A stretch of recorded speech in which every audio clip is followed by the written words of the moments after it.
Hi. Hi.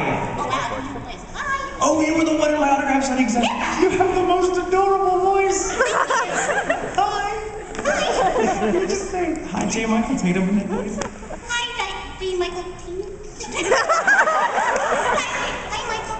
Thank you. Thank You're you. welcome. What's your question, love?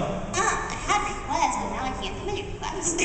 Well, we said keep it to a minimum, and as long as it doesn't involve physical exertion, I can maybe hook you No, up. of course not. I wouldn't do that to you. Aww. Anyway, What would you like?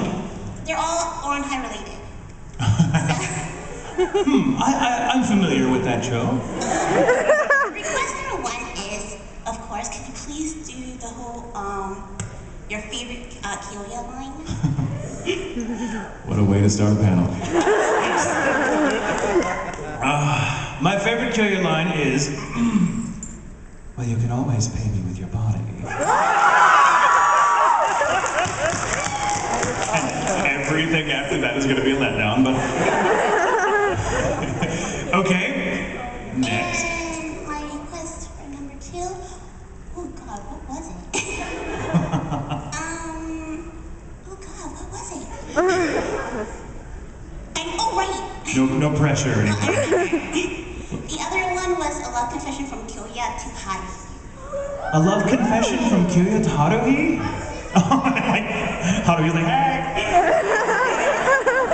You know, it's really funny. I'll kind of do a replay of what I did at Anime Boston back in the day because I had this panel where they were like, somebody stood up and was like, can you propose to Haruhi? So I kind of did a proposal to like, and there were like 8 or 9 Haruhis in the audience. So I'm like, is this legal? But I don't know, but because it's Kyoya and he kind of plays it rather close to the chest, you know, he wouldn't just say like, I love you, blah, blah, blah, blah, blah. He's not that kind of, he doesn't play it that way, but he would say something like, and so the proposal I gave was, Haruhi, let me put it this way. Either you marry me or my little black book gets published. And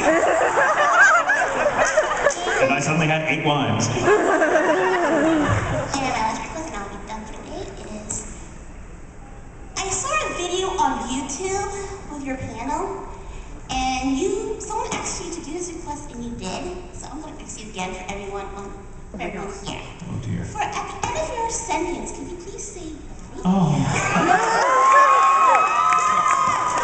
That was Chicago. please? I will do that for you because you've got a very adorable voice. Daddy. Hello, love. Hello. What you got? When you write for an anime, how is it that you, what is the process to make sure that the dialogue is able to match with the lip flaps? It's kind of part of what we do. You know, we have Funimation, who I do all of my adaptive script writing for, has a great team of translators whose job is to look at the show and the original Japanese scripts and give us the specific breakdown line by line of what is literally being said by these characters as closely in English as possible.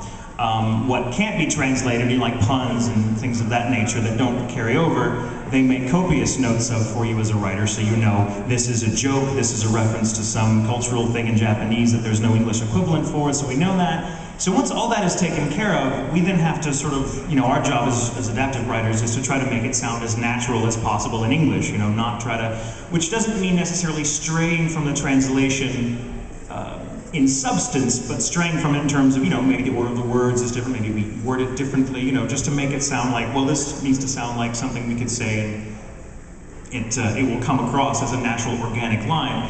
And the flaps actually end up being a huge help for that, because that's what you've got to work with. You know, you've got, here's what they're saying in Japanese, and here's this flap. And I've got to suddenly make this, sometimes it's a challenge, because the difference between Japanese and English is vast. So if they say hello in Japanese and it takes 18 flaps, well then, suddenly that character now has a very creative way of greeting people.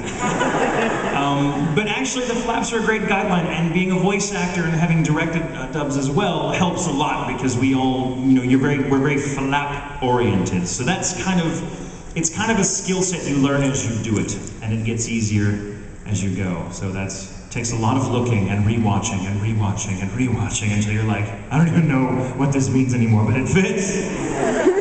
So, writer question. I like writer questions. We don't get this very often. Very good one. Yes, hello. I've got a question and also a request. I'm sorry, my best friend has a whip. I'm not kidding. Anyway, it hurts. Anyway, Oh dear. my question is, what would you say the hardest role you've had to play so far has been? I think that's a good question. I don't know, because, you know, my mindset as an actor that I tend to, every role kind of has its own specific challenges, and so sometimes, you know, there might be a specific day that's very difficult for a character that is otherwise very easy to do. The example that springs to mind immediately when people ask me that question is the very first role I did as Rikichi in Samurai 7, which was my first time out as an actor, a rather substantial role in a great show based on a film that I absolutely adore, so no pressure on me or anything, but that character had been very soft-spoken and even a little cowardly up until I think about episode 8 or so, when he has this just utter emotional breakdown and he screams and he cries, and it's a really heart-wrenching scene to watch in the Japanese, and I hope also in English. That was the first time I'd ever done anything like that, and I am not in my personal life. I'm not a crier. I mean, I'm not like I'm not beating my fists on the ground.